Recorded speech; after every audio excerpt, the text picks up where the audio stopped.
रतन टाटा के 700 करोड़ की ऑफर को किया रिजेक्ट। पानी बेचकर साल भर में कमा लिए 2300 करोड़। कौन है ये लड़की? बात साल 2022 की है। अचानक कारोबार जगत में हलचल मच गई।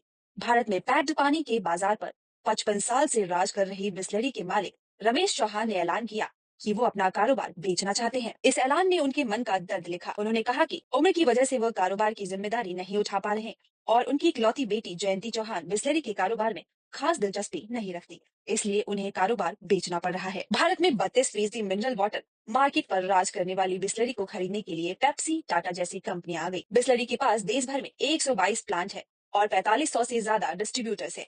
इसे खरीदने के लिए रतन टाटा की कंपनी ने 7,000 करोड़ रुपए का ऑफर दिया, लेकिन इस ऑफर को 42 साल की जयंती ने रिजेक्ट कर दिया। बूढ़े हो रहे पिता की मजबूरी ने बेटी को कारोबार की ओर खींच लिया। जो अब तक बिस्लरी से दूर थी, अब वह फुल फ्लेज कारोबार को बढ़ाने में जुट गई। जयंती चौहान से कंपनी को खरीदने में दिलचस्पी दिखा रहे तमाम खरीदारों को दो टूक में जवाब दे दिया कि बिस्लरी बिकाऊ नहीं है। जयंती चौहान की एंट्री के साथ ही टाटा के साथ बिस्लरी का सौदा नहीं हो पाया। जयंती ने पिता की उत्तराधिकारी बनकर इस कंपनी के नेतृत्व का फैसला किया। भले ही शुरुआत में उनकी दिलचस्पी बिस्लरी में ना हो, लेकिन जब उन्होंने कमान संभाली तो सीन बिल्कुल बदल गया। साल 2022-23 में बिस्लरी इंटरनेशनल का रेवेन्यू 2300 करोड़ रुपए रहा। जयंती जो फैशन और फोटोग्राफी में दिलचस्पी ले रही थी, उन्होंने न केवल कंपनी का मुनाफा बढ़ाया, बल्कि बेवरेज सेगमेंट में मुकेश अंबानी और रतन टाटा को टक्कर दे दिया। बोतलबंद पानी के कारोबार में बिस्लरी का दबदबा है। पिछले साल उन्होंने नए कार्बोनेटेड बेवरेज की शुरुआत का ऐलान किया।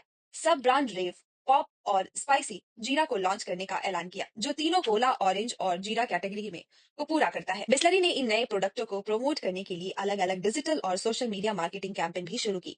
जयंती मार्केटिंग में माहिर है। कंपनी की एड कैंपेन की कमान वो खुद संभालती है। जयंती चौहान का जन्म दिल्ली में हुआ। 10वीं तक की पढ़ाई के बाद वो मुंबई चली गई। इसके बाद उन्होंने न्यूयॉर्क से लॉस एंजल्स में fashion institute of design and marketing से ग्रेजुएशन किया। लंदन कॉलेज ऑफ फैशन से फैशन फोटोग्राफी और स्टाइलिंग में पढ़ाई पूरी की। वो फैशन के कारोबार में आगे बढ़ना चाहती थी, लेकिन 24 साल की उम्र से वो पिता के कारोबार में जिम्मेदारी संभाल रही है। जयंती बिस्लरी की मार्केटिंग टीम को लीड करती है। उसके एड कैंपेन की जिम्मेदारी उनके हाथों में है। जयंती के नेतृत्व में बिस्लरी के दिल्ली और मुंबई ऑफिस की नींव रखी गई।